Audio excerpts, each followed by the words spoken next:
வீரபாண்டிய கட்டபொம்மன் தலைவணங்காத தமிழனின் வீர வரலாறு. ஒரு மனிதன் உயிரை இழக்கலாம், ஆனால் அவனுடைய தைரியம் என்றென்றும் வாழும். இந்திய சுதந்திர போராட்டம் 1857 தொடங்கியது என்று பலர் நினைக்கிறார்கள்.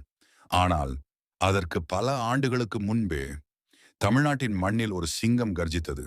அந்த கர்ஜனை ஆங்கிலேய பேரரசையே நடுங்க வைத்தது. வரி கட்ட மறுத்தான், அடிமையாக வாழ மறுத்தான், தலை வணங்க மறுத்தான். அவர்தான் வீரபாண்டிய கட்டபொம்மன். ஒரு சிங்கத்தின் பிறப்பு 1760ஆம் ஆண்டு. பாஞ்சாலங்குறிச்சி என்ற சிறிய பாளையத்தில் ஒரு ஆண் குழந்தை பிறந்தது. அவனுக்கு வீரபாண்டியன் என்று பெயர் வைத்தனர். சிறு வயதிலேயே வாள் சண்டை, குதிரை சவாரி, வில் வித்தை எல்லாவற்றிலும் சிறந்து விளங்கினார். அவருடைய தந்தை அடிக்கடி கூறுவார், மக்களை காப்பவன் தான் உண்மையான மன்னன். அந்த வார்த்தைகள் அவரது வாழ்க்கையின் இலட்சியமாக மாறின. மக்களின் மன்னன் தந்தையின் மறைவுக்குப் பிறகு வீரபாண்டிய கட்டபொம்மன் பாஞ்சாலங்குறிச்சியின் மன்னராக முடிசூடினார். அவரது ஆட்சியில் ஏழைகளுக்கு நீதி கிடைத்தது, விவசாயிகளுக்கு பாதுகாப்பு கிடைத்தது. மக்கள் அவரை மன்னனாக அல்ல, தங்களின் குடும்ப உறுப்பினராகவே நேசித்தனர். ஆனால் தொலைவில் இருந்து ஒரு புயல் நெருங்கிக் கொண்டிருந்தது. அது ஆங்கிலேய கிழக்கிந்திய கம்பெனி. வரி கட்ட மாட்டேன். ஆங்கிலேயர்கள் இந்திய அரசர்களிடம் அதிக வரி கேட்க ஆரம்பித்தனர். பல மன்னர்கள் பயந்து வரி செலுத்தினர். ஆனால் கட்டபொம்மன் மட்டும் சிரித்தார். அவர் கூறினார், என் நாட்டில் வாழ்வதற்கே என்னிடம் வரி கேட்கிறீர்களா? இந்த மண் என் மக்களுடையது, உங்களுடையது அல்ல. இந்த ஒரு பதில் ஆங்கிலேயர்களை கோபத்தின் உச்சிக்கு கொண்டு சென்றது. ஜாக்சனுடன் நேருக்கு நேர் ஆங்கிலேய அதிகாரி ஜாக்சன் கட்டபொம்மனை நேரில் வரும்படி உத்தரவிட்டான். அனைவரும் கட்டபொம்மன் பயந்து வருவார் என்று நினைத்தனர். ஆனால் அவர் சிங்கம் போல நடந்து வந்தார். ஜாக்சன் அவமானப்படுத்தினான். உடனே வரி கட்டச் சொன்னான். கட்டபொம்மன் அமைதியாக நின்று ஒரே ஒரு வார்த்தை சொன்னார், என் உயிர் போனாலும் என் மண்ணுக்கு நான் வரி கட்ட மாட்டேன்.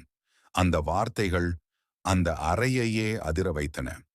பாஞ்சாலங்குறிச்சி போர். ஆங்கிலேயர்கள் ஆயிரக்கணக்கான வீரர்களுடன் பாஞ்சாலங்குறிச்சியை முற்றுகையிட்டனர். பீரங்கிகள் முழங்கின, வாள்கள் மோதின, மண்ணே சிவந்தது. எண்ணிக்கையில் குறைவாக இருந்தாலும் கட்டபொம்மனின் வீரர்கள் மரணத்தை பார்த்தும் பின்வாங்கவில்லை. ஒவ்வொரு வீரனும் வெற்றி அல்லது வீரமரணம் என்று முழங்கினான். இறுதியில் கோட்டை இடிக்கப்பட்டது.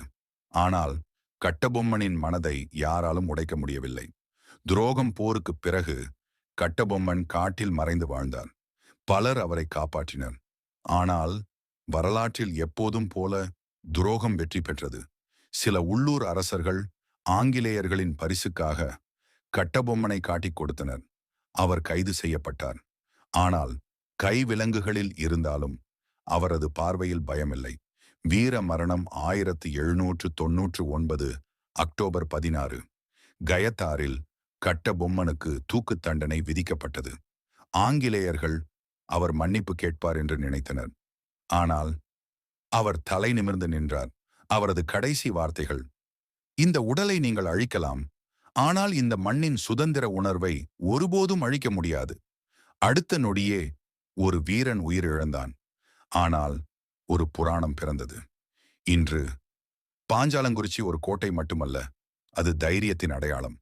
வீரபாண்டிய கட்டபொம்மன் ஒரு மன்னர் மட்டுமல்ல, தமிழர்களின் சுயமரியாதையின் சின்னம். அவர் வாழ்ந்த வாழ்க்கை ஒவ்வொரு தலைமுறைக்கும் ஒரு பாடம். தலை வெட்டப்படலாம், ஆனால் தலை வணங்கக்கூடாது. வீரபாண்டிய கட்டபொம்மன்